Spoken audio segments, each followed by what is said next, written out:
For India, getting a presidential waiver from the biting CAATSA sanctions might not be that easy, some American experts believe, referring to the changing political dynamics within the administration and President Donald Trump's personal strong views against New Delhi's trade and tariff policies and calling it a tariff king. Under the CAATSA, which was signed into law last year, India is subject to sanctions now that it has entered into an agreement with Russia to purchase S-400 Triumf missile defense system in $5.4 billion, which is considered by the U.S. as a significant purchase.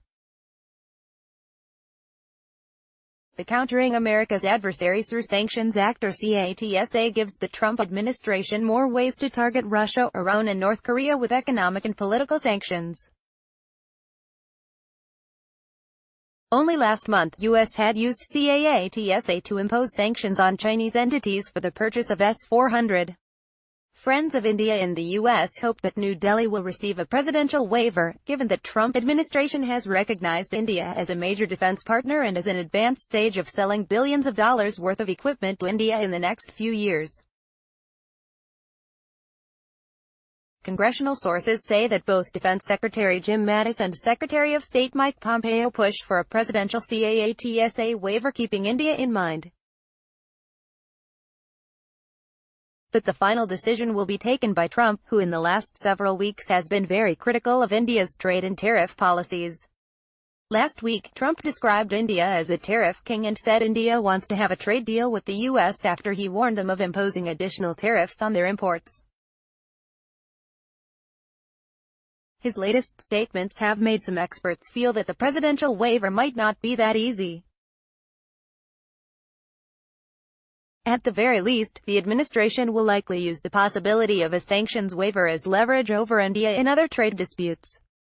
India may get the waiver in the end, but the administration will likely extract something for it. We just don't know what yet, a Republican congressional watcher told PTI. Anish Goel, who served in the Obama White House and was a key staffer of the Senate Armed Services Committee for several years, said that National Defense Authorization Act (NDA) 2019 does not automatically grant a waiver from sanctions for India's defense purchases from Russia. The language is non-country specific and merely gives the administration the authority to grant a waiver if it desires.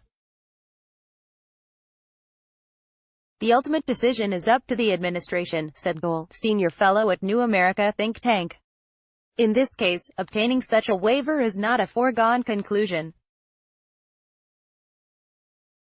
While Mattis is likely a strong supporter of granting one, and many believe he advocated for the legislation because of India's unique situation, there are others in the administration who will oppose giving India special treatment, particularly when it comes to the proliferation of the S-400. It is hard to predict whose arguments will win out, Goel told PTI in response to a question.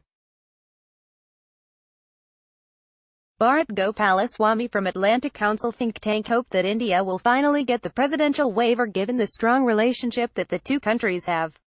I am hopeful that the U.S. would grant India the necessary waiver, acknowledging the fact that India is on a positive trajectory towards getting closer to the U.S. and these issues are just a passing cloud, he told PTI. As we are all aware, India has had a past dependency with Russia for the supply of their military hardware. While India is diversifying their sources of military supplies, in the short run, it is resorting to systems from Russia to ensure that its security is not compromised, he said. We have to remind ourselves that U.S.-India relationship in this sphere is less than 2 decades because in 1998 India was a target of U.S. sanctions. I also understand that India had fewer alternatives, he noted. But some congressional sources who closely follow the Trump administration are quick to point towards the changing dynamics inside the administration. Based on Mattis' strong advocacy for the CAATSA waiver authority in this year's NDA, the Indian government likely believes that obtaining a waiver from the sanctions will be relatively straightforward, an informed congressional source said. I don't know if this played any role in India's decision to move ahead with the S-400 purchase, but it's possible that India felt safe that the purchase would not harm U.S.-India relations or incur CAATSA-related sanctions, said the source. However, whether India actually gets the waiver will largely be up to National Security Advisor John Bolton, who has long been against giving India any special treatment, sources told PTI. In addition, the Trump administration has stated that limiting the proliferation of the S-400 missile system is one of their strategic priorities, and recently levied sanctions against China for its purchase of the S-400. It is certainly within the realm of possibilities that the administration will not look too kindly on India's actions and decide to levy sanctions against India, the congressional source said. In the end, I think it will come down to who has more influence in this debate, Mattis or Bolton.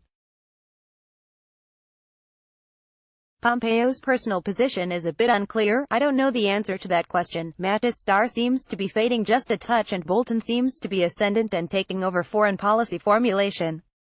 So it's quite possible that India's faith in getting a waiver is mistaken, the sources said.